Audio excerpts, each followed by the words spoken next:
Thanks, Bridget. Hey, what's up, everyone? This is Jason Tucker, and this is WPwatercooler's WPblab episode number 142. Today, we're going to talk about social media sharing metadata and why it's important. WPblab is made possible today by ServerPress, Kinsta, and VendorFuel. ServerPress, makers of desktop server, they make local WordPress development easy.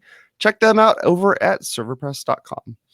I do want to let you know that this is a podcast as well as a YouTube show. And we also push this out to Facebook and Twitter and all those sorts of things. And if you want to subscribe to this, you can go over to WPwatercooler.com/subscribe, where you can learn how to subscribe to this show as well as WP Watercooler. And if you are watching live, WP Watercooler starts at 11. So if you're sitting at your table, sitting there at your desk, and you're waiting for more content, we're definitely going to be bringing you some more content today as well. So thank you very much for all of our sponsors. We appreciate it. Bridget, we talk about this topic a lot. And before we get into our intros, I wanted to kind of set this up a little bit. You and I love to complain about this topic, and it's funny that we haven't actually discussed this topic before. And so I don't know. I'm super excited about it. So let's do our intros real fast here and get started at it, because we got an hour, but we have about 2 hours worth of content to cover. We only have 45 minutes. Don't forget the tool or tip of the week. That's true. Oh man, darn. We're going to be fast speed demons. Hey, I'm Bridget Willard. I manage social media and I do copywriting for WordPress products and agencies. Find out more at bridgetwillard.com.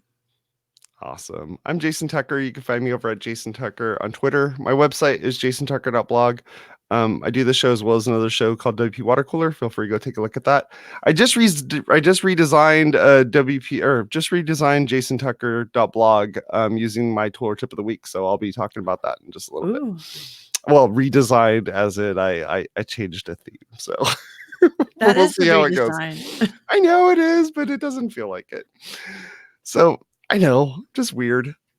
Anyhow, let's talk about this. So social media, we're talking about OG tags, we're talking about OG images, and not original gangster, original gangster, open graph. Open graph. So open graph is super important for people like Bridget and I that love to share stuff on social media.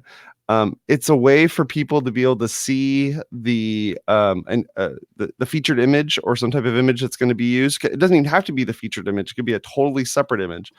And it's also going to be sized the correct way. So you're able to look at that, which is super important. And the other part of it is it's going to be the title as well as the description. A lot of people know of this from social media sharing services that will allow you to kind of put in that image, put in the text, and get that posted from, say, Twitter or Facebook or any of those sorts of things. But with WordPress, as well as I'd imagine other CMSs, you can get that image in there, get the text in there, and then submit it. And then when it gets submitted, as long as the caching and all that stuff on Facebook side works, they'll be able to see it once it's shared. So we're going to dive into that. And what we're diving into is not the technical side of things. We don't do a lot of technical. We can do a little bit of technical. Yeah, a little bit.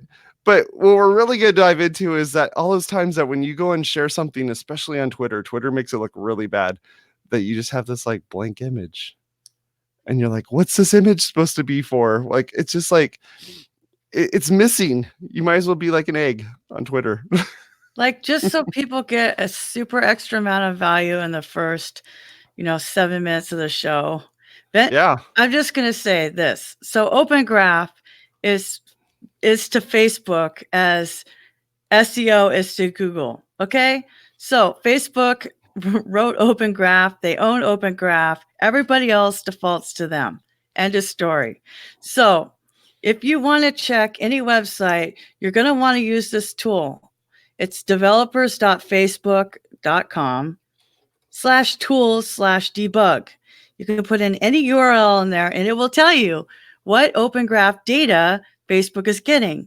Now, if you see one of your old blog posts, like I do from time to time, as Revival Posts sends it out, and you're like, wow, Bridget, that was a terrible featured image. And you go, I'm going to replace that like I did yesterday.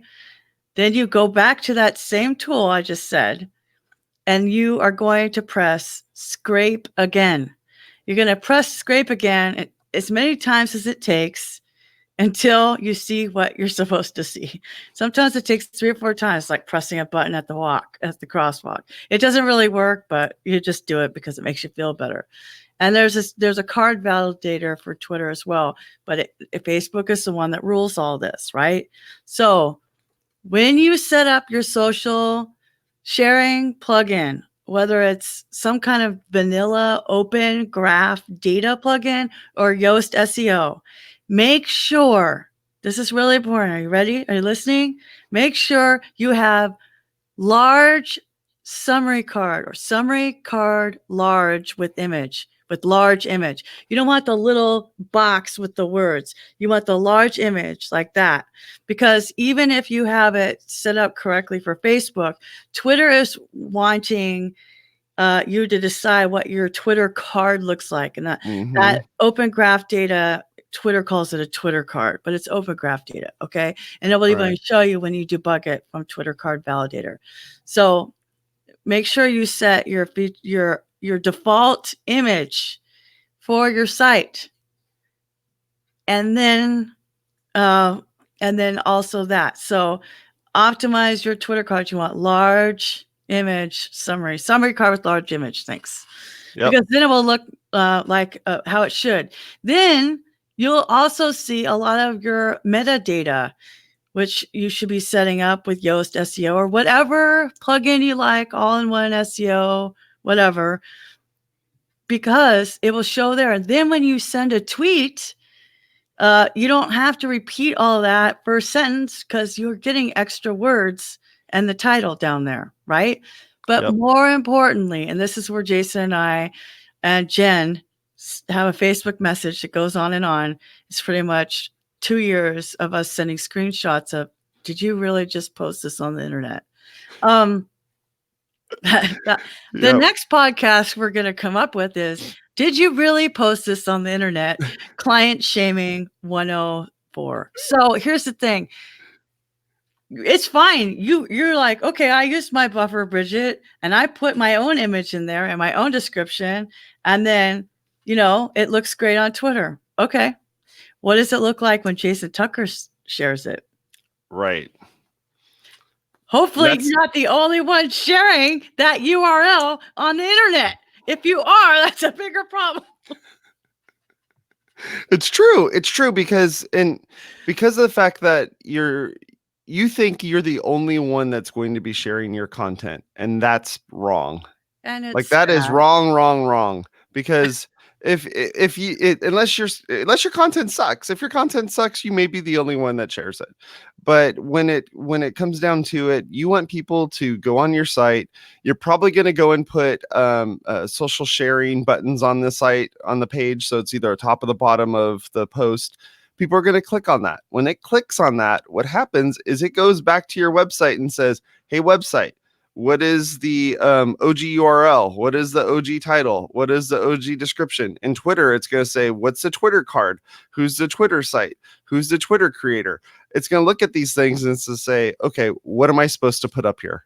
And depending on the website and depending on what stuff they're pulling from, that's where they're getting that data. They're not scraping your website trying to find this stuff, and you don't want them to scrape it, because what they're going to do is it's almost like if you're going to set up, if you don't write your excerpt and then you just let the body of the text happen, and you're one of these people that's like, my name's Bridget and I'm going to write about this thing today. Like you're a fourth grader and you're like describing all these things about yourself, and really you're talking about like a very specific thing, but you didn't do it until paragraph 2.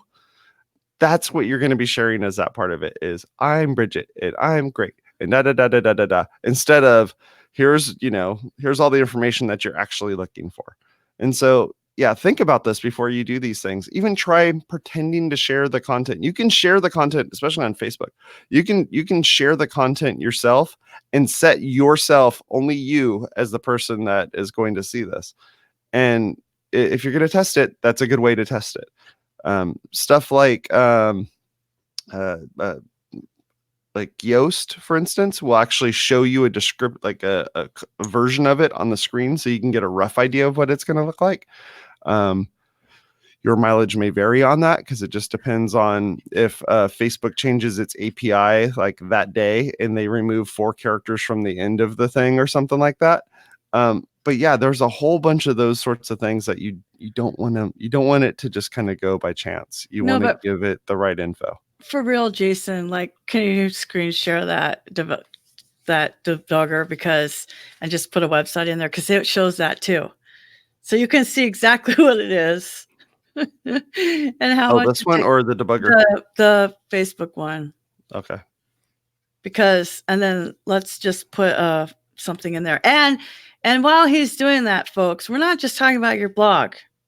Your about page, your services pages, all of your services pages. It's developers.facebook.com/tools. There it is. So that's what it looks like. You put in your fancy little URL, your link in there, and press debug, the blue debug button. It will show you exactly what it is. And when you scroll down, so there's WPwatercooler, and it tells you all the data that it's pulling from. Putting in the URL, it's putting in the title, it's putting in the description, it's putting all that data in there. Above that, you see what a post looks like. WPwatercooler.com, WordPress Network, podcast, and YouTube. And then it shows you how many characters it shows. It doesn't even always show it all, Yeah, it doesn't even show it all. So you got to be careful with this stuff and kind of look at it and figure out what's what. And so, this is just the main page on the website, but rather if I was going to go and do this on like a particular post on WP Watercooler, or on that site, you're going to look and see what actually happens to that particular post, and that's where you need to spend that a little bit of extra time in testing this. So, for instance, if I go in here and do the episode from last week of West Churchill, you could see that it's going to show you what the image is going to look like. It's going to show you what the text is and whether or not I put an excerpt in here. And then down below, it's going to show you, here's the description of it. And it's going to have the image URL, and it's going to have the alt text. Yeah. So the way you get that image to look right is to do it in the pixel version that Facebook prefers, which is 1200 by 628 pixels. I don't know what staff meeting they were in to get the 628, but that's on the advertiser site. So you'll always want to go with what they say in their own, what do you call it? Instructions / documentation. And then while you're at it, just in case you ever want to throw $20 at one of those posts and boost it on Facebook, make sure that not more than 20% of the area has text. And they also have a tool for that. It's the text overlay tool. So if you can Google text overlay tool. So every landing page you have on your website should have a featured image. And potentially, if you're making landing pages, you should want to post those and potentially spend $20 a month boosting them.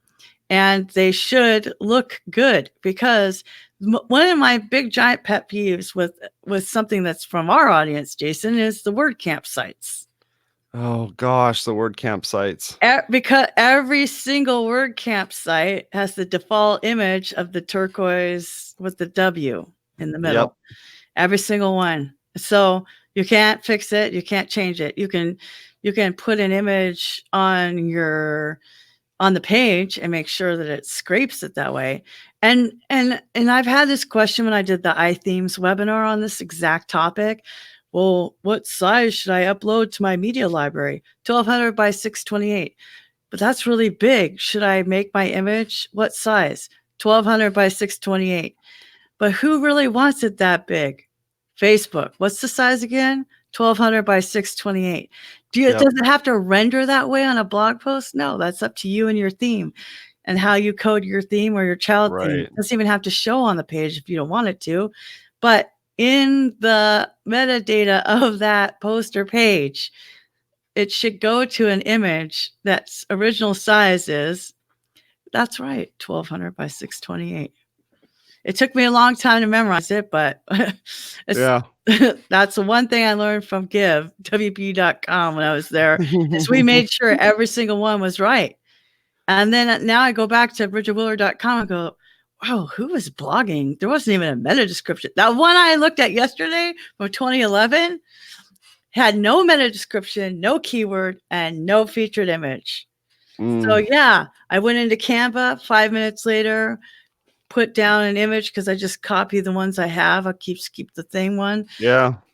Publish it, put it on that debugger, scrape it. Oh, look, it shows right. Put it in the Twitter card validator, scrape it. Guess what? The person that revival post tweet that went out now looks like it should. Right. So Twitter will retroactively do it. Facebook, if you change it after it's already been posted, you have to go back to your post. You can't change anybody else's. Right. And then you have to click on the timestamp, which is the date. And then you have to go to the 3 little shish kebab dots. And then you have to click that, and you have to click refresh share attachment. Yeah. It's Facebook funky. used to let you put in any image you wanted, but now they don't let you do that. So for me, as a social media manager, curating content for, I don't know, 10 to 12 brands online, if I see a post like that doesn't render a featured image, do you think I want to share it from one of my client sites?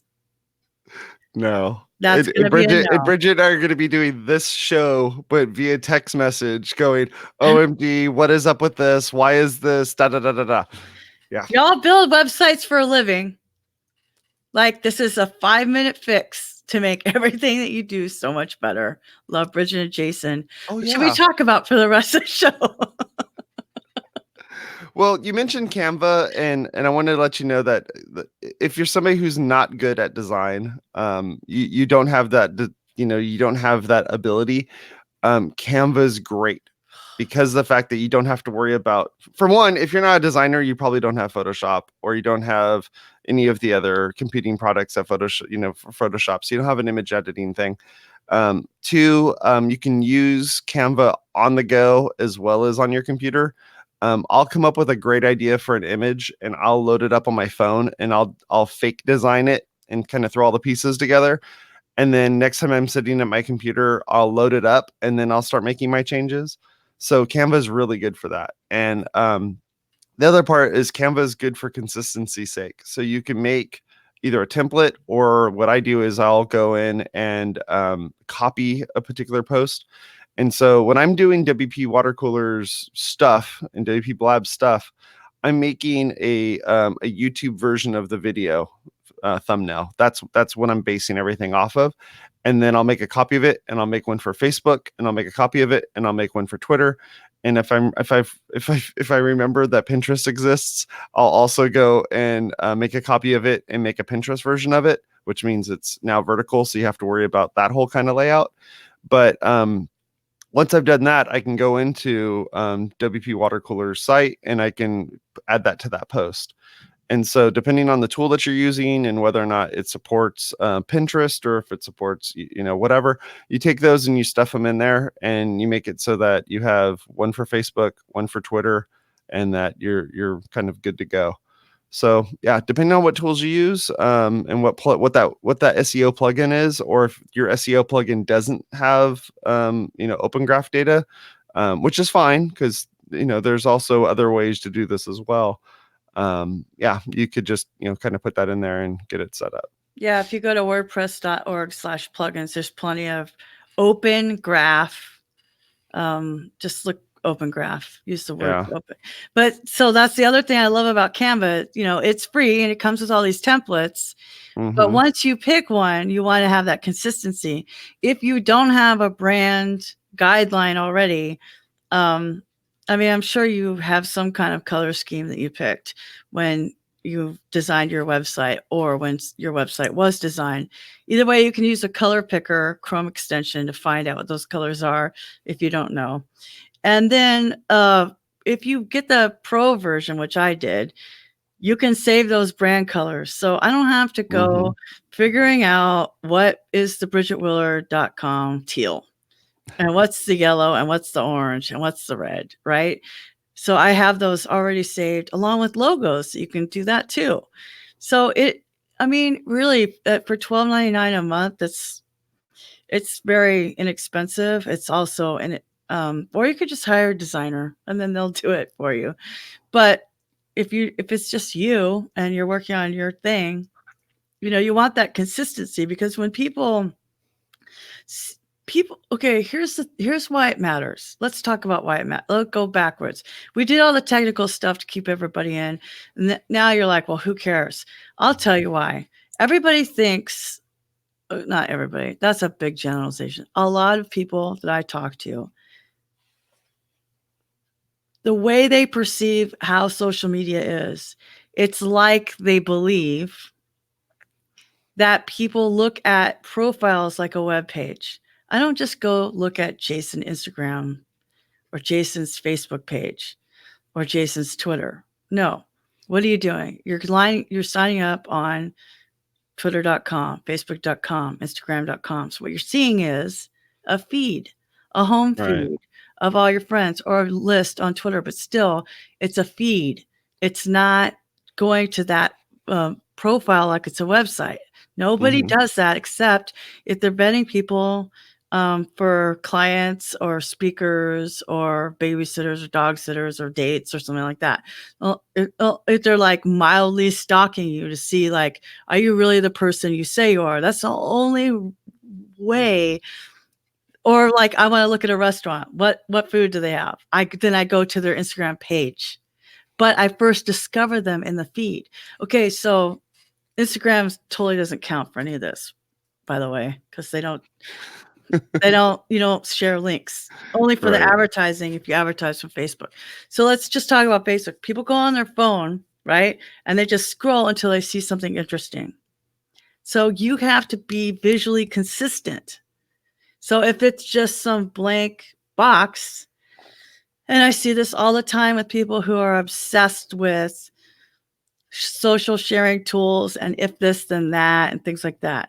Do you know how many times I've seen image not displayed from if this, if whatever? Okay. Yep. Or like I have another friend who's using some third-party tool that's a piece of crap because it will put the image. You know what it forgets, Jason? The title and description? The link. The link? The link. In this blog post, I talk about blah, blah, blah, blah, blah, blah, blah. Really cool featured image, no link. Wow. This is why I don't trust automation. Scheduling is different than automation. Like you got to curate that. And that's why I like to put the hashtags after the link. I like to go text, link, hashtags, because no matter what, you're still going to be able to see that link, because a lot of people, they'll see the image and they don't realize they click on that and that's how they open it. Right. A lot of people on Facebook don't understand that. So it's good to put the link and then some more words on Facebook, or it's good to put words, link, hashtags at the end on Twitter, because a lot of people don't notice that. But we're trained now, because the internet's been going on in our lives for the last, 30 years at least. I mean, Mass Public, AOL, Windows 95, AOL, that's 30 years ago. We're trained to look for blue underlined words. We know that's a link. Yeah.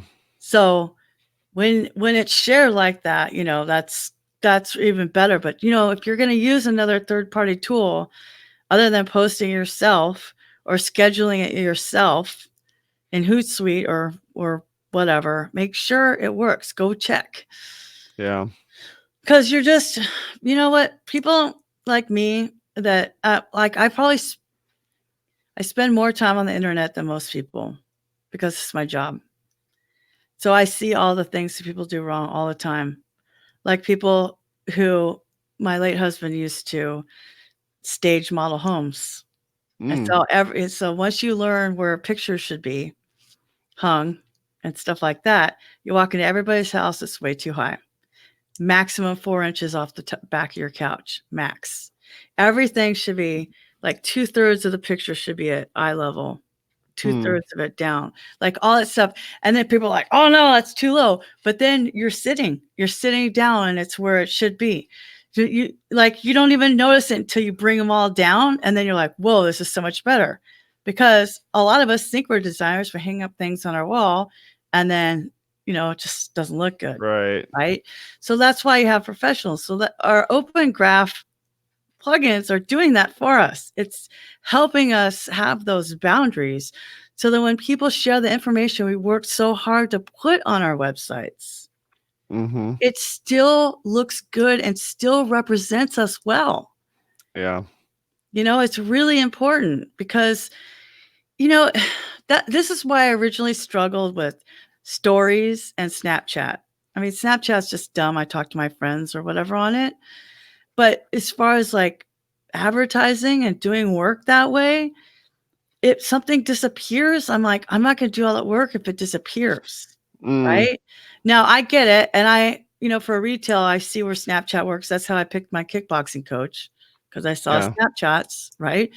But the thing is that, does it represent you? You worked so hard to have all this posted on your website. And we all know that it's not easy to maintain our own websites, especially when we're building those for others. I was thinking while you were talking about that, and you mentioned the images and how the images are displayed. And one thing I want to tell you is it's okay to have the image be different than your featured image. And sometimes it's good to have text on top of that image.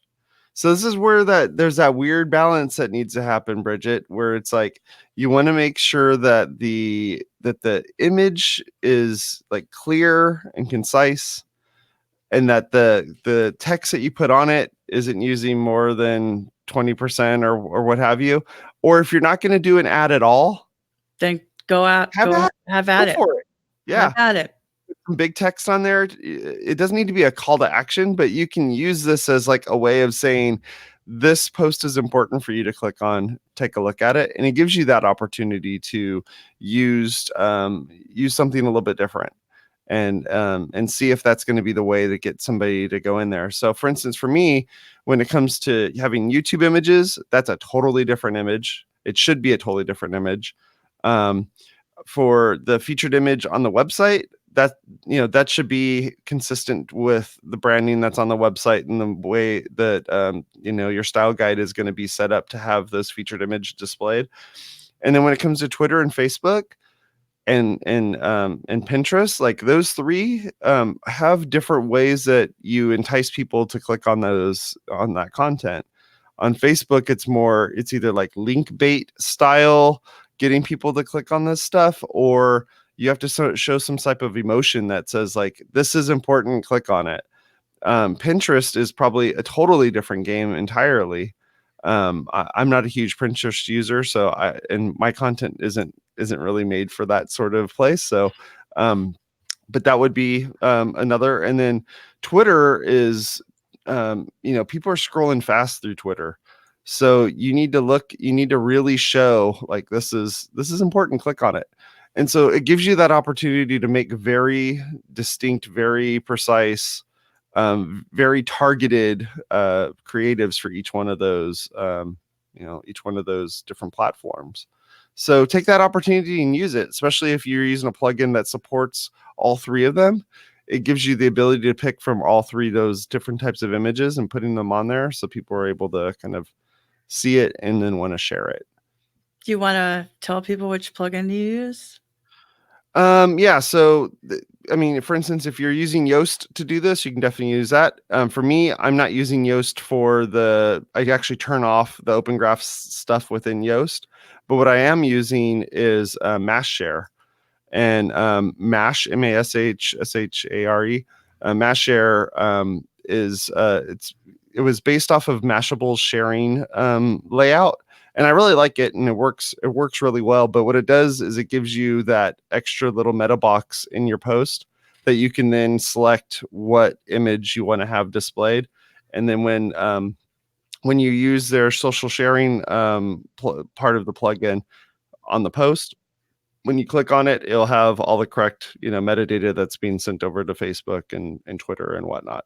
But yeah, that's one I use. Yeah.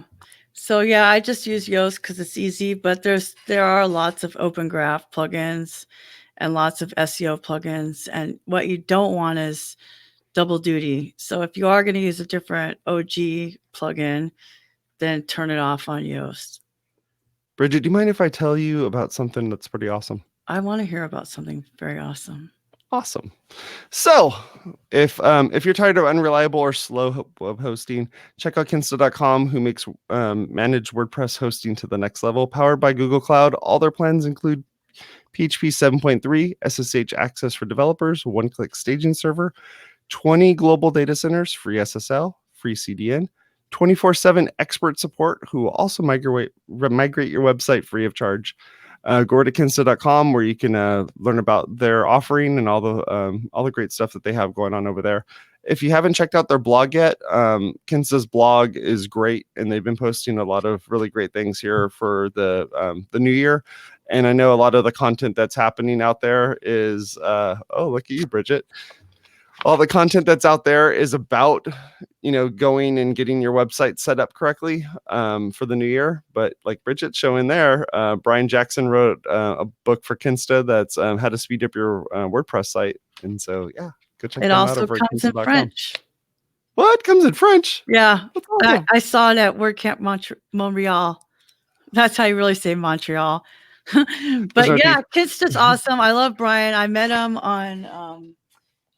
in person actually this year in St. Louis. But here's the thing. He is so good on LinkedIn, you guys. Huh. We should try to get him on the show for LinkedIn. Oh, that'd be cool. That'd be good. Yeah, Kinsta.com. We're going to put a banner up there. Yeah, sorry. It's okay. We didn't have anybody who's had to put it over, so it wasn't as funny. It wasn't as fun to put it up there. Yeah, exactly. Yeah, but definitely your about contact. It's so easy to forget about those. So some people are going to share them. And why do I say that? Because people say to me, "Hey, Bridget, do you know anybody who does Pinterest marketing?" Yes, I do. Carol Steven at yoursocialmediaworks.com. Right. Mm-hmm. So I'm not going to just, if I'm going to email them, I'm going to email them the contact page. Right. Or I'm going to tweet them the contact page. Or I'm going to post on Facebook. How many times have y'all seen somebody write on Facebook, "Hey, everybody, I'm looking for recommendations. Do you know anybody who can rebuild my carburetor?" And then they're like, "Yeah, this automotive place, that automotive place, this automotive place, that automotive place." People are going to share your website if you have a good customer base. Don't even think about it being an age thing. It's not an age thing. I'm telling you, my friend's mom is 70. She's on Facebook all day long. My aunt is 70. She's on Facebook all day long. They're on Facebook more than we are. They're looking for pictures of their grandkids and their nieces and whatever else. And my grandmother, who's 100 years old, asks my Aunt Patsy what's going on Facebook. And she tells her everything that I post. So it doesn't even matter. Like, you think people don't know, they know. And they're looking and they're paying attention. Even the ones that don't comment or like are still consuming your content. So can I tell you something that we haven't really talked about? We talked a lot about social media stuff, but there's more than just social media. So one of the things that I've seen this happen time and time again, and it's funny because I'll get somebody at the church who will send me a text message and says, "Hey, that image isn't showing up on my phone." And I go, "What do you mean on your phone?" They're like, "Well, I shared the link to someone, but then on my iPhone, it didn't display the image on there." And I was like, "Okay." So I go look in there, and sure enough, the Open Graph data is missing on that page. So just so you know, when you go and send an image out to someone via text message on an iPhone, it uses that Open Graph data. It only uses the title and it only uses the image, but it does display that on Wait, there. stop. You're telling me if I text message somebody, wait, I A remember, URL. I never noticed this. A Yep. link, Yeah. an iPhone person, Yep. that it shows that. How come I never noticed that? I don't know, but it does. That's And crazy, so that's man. something to look at. Another one is if you're using WhatsApp. WhatsApp also does the same thing Does where it? it will take it'll take the OG data and pull that in and make that be displayed on the That is post crazy. through WhatsApp. It also does it if you're using the RCS, which is like the new version of text messaging that Android uses. It will take that image and it'll also use that as a way of displaying it too. So don't just think of social media as the only place where these images are going to be displayed, but Oh rather my God, you're right. I anywhere. just Mhm. texted you. Yep. Also, if you're using Facebook Messenger will also do this as well. So if you're someone who's using and this is a topic we need to talk about at some point here, but if you're using something like mini bots, which is the messaging tool that you can use to automate messaging through your Facebook page, those are things where if you're going to share an image rather share a URL, it's going to show that Open Graph data on there as well. So it's going to have that image with the text and all of that sort of thing. So Wow. yeah. So don't just think about social media as the only place where this stuff's being used, but rather there's plenty of other places where this data is going to be displayed. And if you have people who are sending text messages to one another talking about, hey, check out this new scarf that's being sold on this WooCommerce website, and that image is not being displayed on there, well, that person might not go and click on it, and they may not go and buy that product. So That is crazy. yeah. So don't think about just the things that you do, but rather there's other places that are also using this as well. And when it comes down to it, if a link is going to be shared, Which it it needs to will. have some graphics attached to it. It needs to have a title attached to it, and it definitely needs to have at least the excerpt. Like at least if you're going to cheat, use the excerpt that you're using and stick that in there as well. So that's kind of where we come down to what's your strategy of kind of getting this stuff set up. And so if you're talking to a developer who's building your site and you're starting to find out that there's all of these essentially flaws in the way that this is set up, what can they do for you? So for instance, in WordPress, there's ways that you can have hooks and filters that kind of tie into things, and they can take, for instance, your excerpt and force feed it into the description field. It's not going to be 100%, but at least it's going to have some type of text that's in there. You can also have it so that if you have, for instance, your featured image is the same size as what social media is going to be using, you could have it force feed that into that as well. And those are just kind of hooks and filters that they need to kind of interact with to kind of get them into the right spot. But if you talk to your developer and say, hey, the URL for this, I also want it to be displayed for this, they can kind of work those out. If you use something like Mass Share or any of those sort of kind of third-party plugins that don't just do SEO but also do sharing, that's something you may want to look at as well. And if you need to disable Open Graph on some of these plugins, most of the plugins that are out there will just disable Open Graph, so you can figure out which one's going to be the one that you want to really pull that data from. So think about those things when you're kind of getting your site developed, and also make sure you look at the like your source, or view the source of your page to see how much Open Graph data is in there, and if you have duplicates, you need to figure out which one's the wrong one, and get that thing disabled. So yeah, look at those things and make sure you definitely test this stuff within the Facebook developer tools. Twitter also has its own developer tools that you can use to check the Open Graph data for them. Their stuff isn't, they don't use OG tags, but rather they use Twitter : and then whatever the thing is. So yeah, look at those things and kind of figure out what's what things you need to do and kind of come up with your strategy of how to get this fixed and talk to developers, get into Facebook groups and all those sorts of things, start asking questions. Yeah. So I just a huge like technical blob there, but No, when it it's comes all down to it, technical though. That's the yeah, thing. It is all technical. And if you're not going to use a plugin that's already built, then you need to make sure. yep. And the thing is that when you're building this, you're building out your posts and kind of getting all these things set up. Sometimes you want to you like the way that like a section of that how do I put this? So like those open graph boxes, those meta boxes that are on your posts, when you're in the post editing fields, sometimes it's harder to go through and click like 5 different clicks to get into those places. And so you need to find a good layout and a good plugin that will give you the right kind of layout that you need to be able to quickly get this stuff in there. And so some of them make it overly complicated where you're clicking on like 7 different things to finally get to the spot that you need. And other ones just kind of lay it out all on the page and you just kind of fill in the blanks and you're good to go. So kind of figure out what works best for you, best for your team, and best for the people that are putting in that content. And just make sure that that your standard operating procedures there describe what needs to be done in order to make sure that those images show up.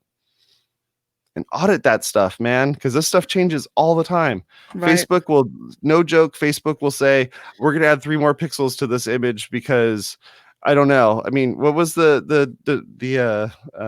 dimensions again, Bridget? A 1200 by 628.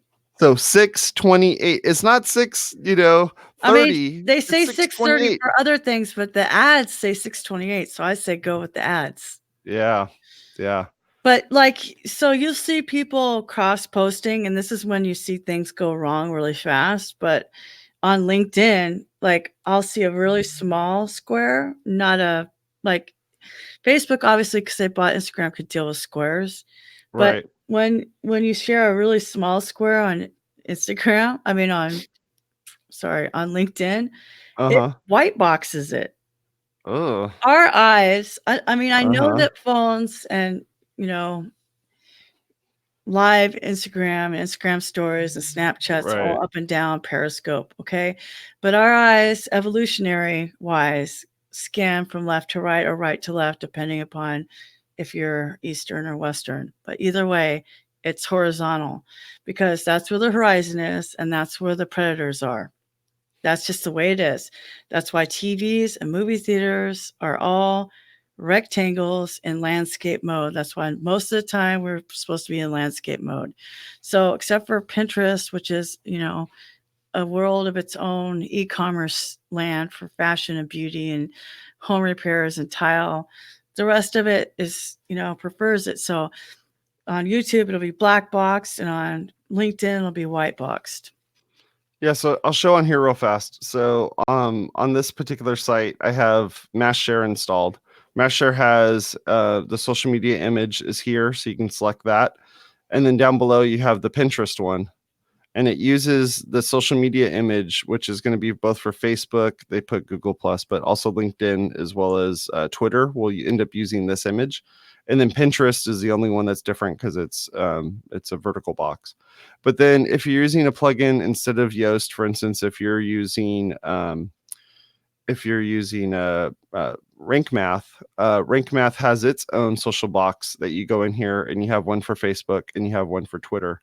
And so you put the image in here, which it's saying 600 by 315 is at least, and the maximum is 1200 by 630. So just like you were saying, you use 630. Twitter, on the other hand, is going to pull the stuff from Facebook and display it on here, and then you can select whether it's a summary large, an app card, or a player card.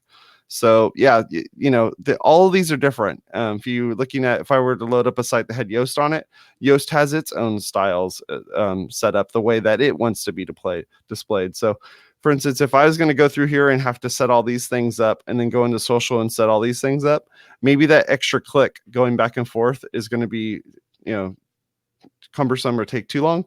Where something like Mass Share, for instance, Mass Share is going to show you it all in one box. And this is just like a normal blog post, page here. So they're all different, and your mileage may vary, and also like the amount of time and energy you're going to have to spend to kind of get this stuff set up is going to take a little bit longer.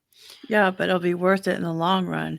Yep. And now we're at the tool or tip of the week portion of WPblab. The tool of tip of the week this week is brought to you by Vendor Fuel. Vendor Fuel is a next generation shopping cart plugin that will ignite your e-commerce.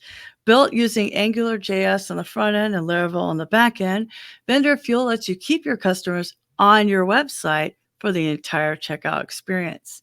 Start a 90-day free trial now and ignite your e-commerce at vendorfuel.com. That's vendorfuel.com. So I'm always like, I don't have a tool or tip, but every time we start talking, I know exactly what I want to talk about. So I met this fellow at the pub on Thanksgiving, and he was talking about where he works because she had asked the bartender, who's 24, asked him where he worked, and she had never heard of this site. And that's how I started talking to him. But here it is. If you are looking to buy a car of any make, model, or year, you should look at Edmunds.com. Because I always forget that these younger people, and I had a conversation about it again on Tuesday with the 18-year-old server or whatever. They're all so young now. They're like, what's Edmunds.com? A lot of people know about Consumer Reports. Edmunds.com is impartial, completely impartial, gives great reviews about cars. They have somebody driving a car and testing all over the world every single day of the year. So, for example, I have a 2015 Honda Civic. So if I go look up Honda and then go to the Civics, and then you go to the year now, 2020, because car years, well, anyway, car years start in like October, but if you go, it'll say other years. So like, for example, the price range of my car is $87.99 to $20,000. The pros are it's comfortable, it has good fuel economy, a spacious interior, wide variety of engines available, and available coupe body style. But the cons are it has a finicky sound system controls, the coupe's cramped backseat, and the hybrid small trunk. And so you can go back down, you can read their expert review, right? And then they'll have more information from other people, highlights, performance, MPG, what actually the performance is. So that they found out the natural gas one produces 110 horsepower and basically gives you the equivalent of 31 miles per gallon. But the Civic Si gives you 22 city, 31 highway, that gives you the hybrid version, the driving. It says the Civic Si is more fun to drive. It has refined suspension and tuning. So like, it's so funny because I was having a conversation with this person and they said ironically, he should have looked up the BMW that he purchased because the review said the cup holder got moved. Right. And when you're in your car, especially if you're a taller man or something, or you're like me, I have short legs. So I always have to be very close. So like where the cup holder is, that's an he has to turn back like this in his car.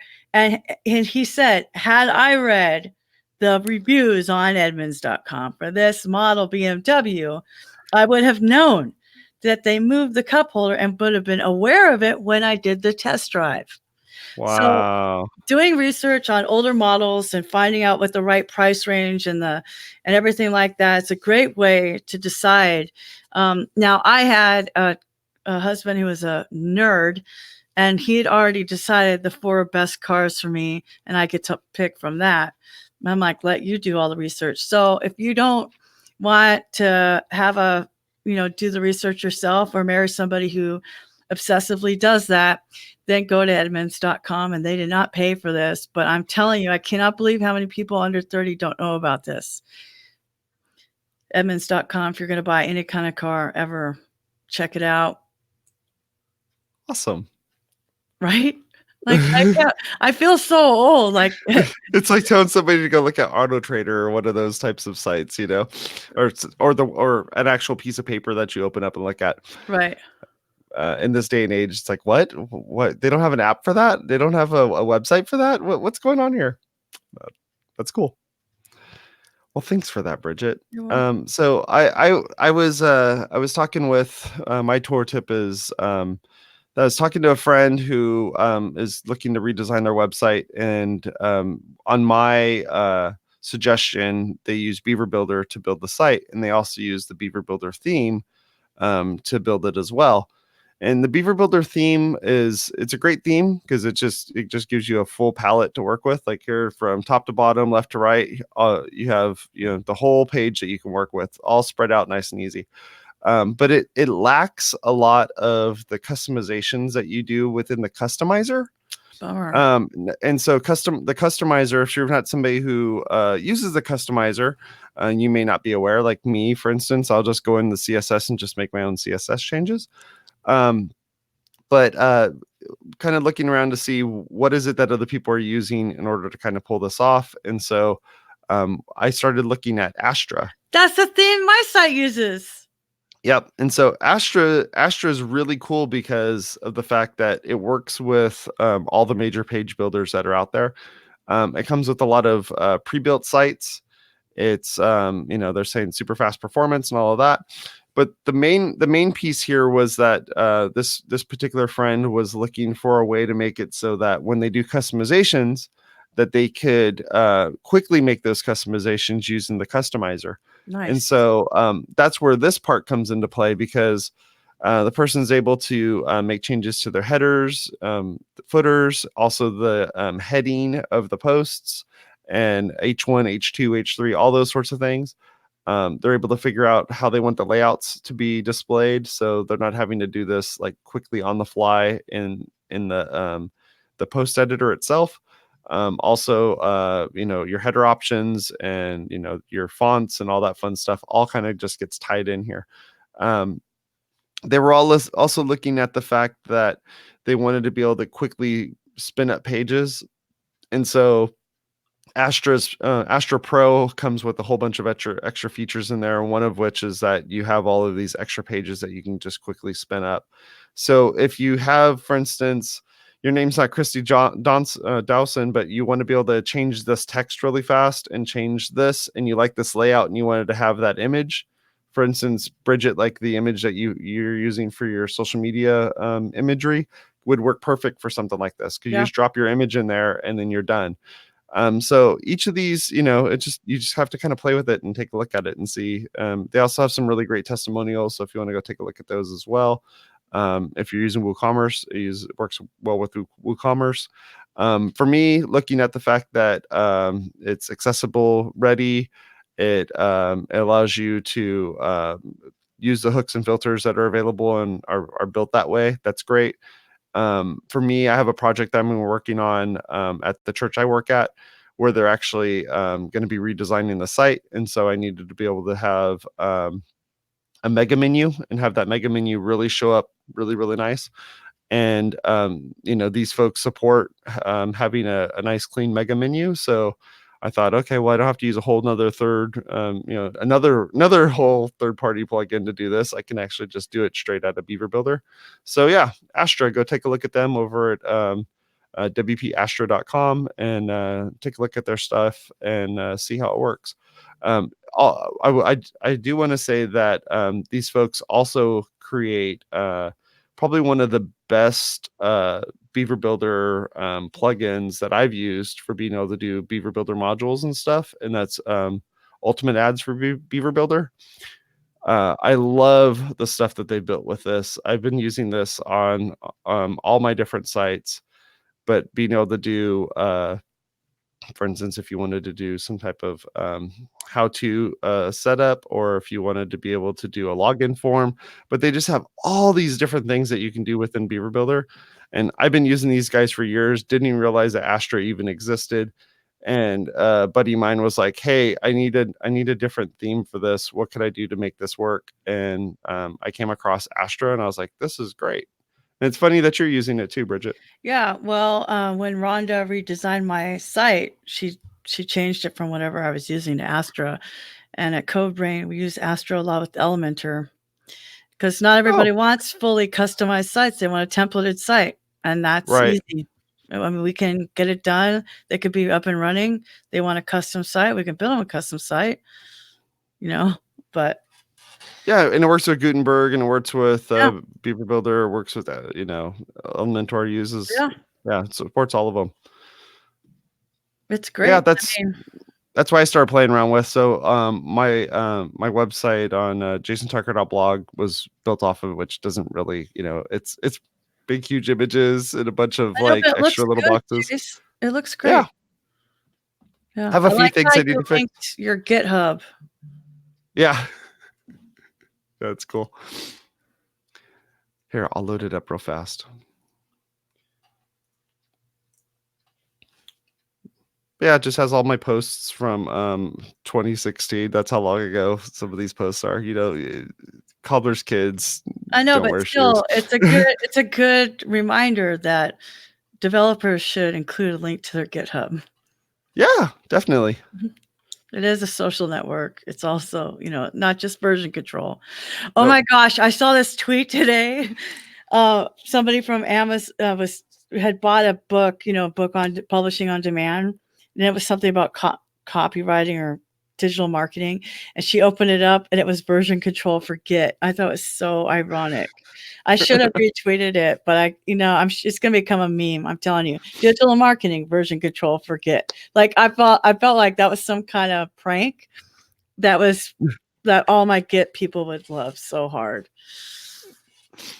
That's cool. Yeah, That's so it's cool. fun. So that's pretty good. I think that was a really great episode. Yeah. We talk about it so much. I can't believe we didn't do an episode about it. Yeah, I don't know. It's one of those kind of weird topics because when you're in the like the kind of the throes of conversation, and you just kind of like, look at this one, why is this one like this, and then you start looking through your feed and you're like, oh my gosh, so many of these sites, and some of these are people that we love and trust and depend on, plugin wise and all those sorts of things, but like that one page that they posted just didn't have any of that metadata in there. And the thing is that plenty of these plugins will let you do that for instance, for a category or a let's see here, if you're using it for a category, or if you're using it for if you just want to have a default one, have a default one. At least it shows up something. But when it comes down to it, if you have like a special event that's happening and you have it on a calendar, that calendar is using custom post types. So if you find a plugin that will look at the custom post type and say like, hey, custom post type, do you have an OG image that says, yes, I do? You're like, great, show it. You can set it to do that. And so especially like in Yoast, Yoast will actually show you like, here's all the categories. Which images do you want to have set up for all of these? And you just go boom, boom, boom, boom, boom, set them up, and you're good to go. So yeah, spend some time. Like, spring cleaning is going to be coming up pretty soon here. And you're going to have to start doing this stuff anyhow, because we're going to come on here and we're going to be like, all right, guys, it's spring cleaning time. It's time for us to go through our website and get it all cleaned up. And here's what we got to do. Before you get to that point, like spend some time and just like figure out what images need to be in there, what descriptions need to be in there, and all that sort of thing. And then you should be good to go. I mean, you can do a full site audit, but what I do is I have two ways. So I have revival posts turned on, and I'm always futzing with how often it tweets, but so then because you're constantly building your audience, right? So people haven't seen stuff. So if I see something, I'm like, you know what? I don't give a crap about that anymore. I just delete it. I don't even 301 it.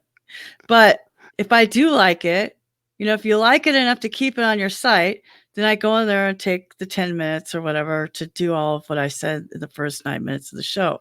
Yep. But also, in Hootsuite, I have a search column for bridgetwiller.com. So search your domain. They might not even be tagging you. Doesn't mean they're not sharing. Right. So then I see something, I'm like, holy Toledo. And as a bonus, third tool that will help you see what people care about is Google Analytics. Go look at 2019's entire thing, and anything that's in the top 100, you should definitely keep. Just work on one of them every week or something. Set those images up and set those descriptions up and figure out how you should customize it. So when people are sharing that stuff, it's going to look good. Anything that's been shared more than 3 times should look good. Yep. And with that, we're out. Thank you very much for hanging out. And we enjoy having everybody on here and watching and listening. And if you want to, if you're a social media person, you want to come on and talk to us, we'd love to have you on the show as well. You can go over to WPwatercooler.com to find out all the information about how to join our shows. Talk to y'all later. See you guys in in an hour. We're gonna be jumping into WP water coolers. So see y'all there. Bye-bye. Bye.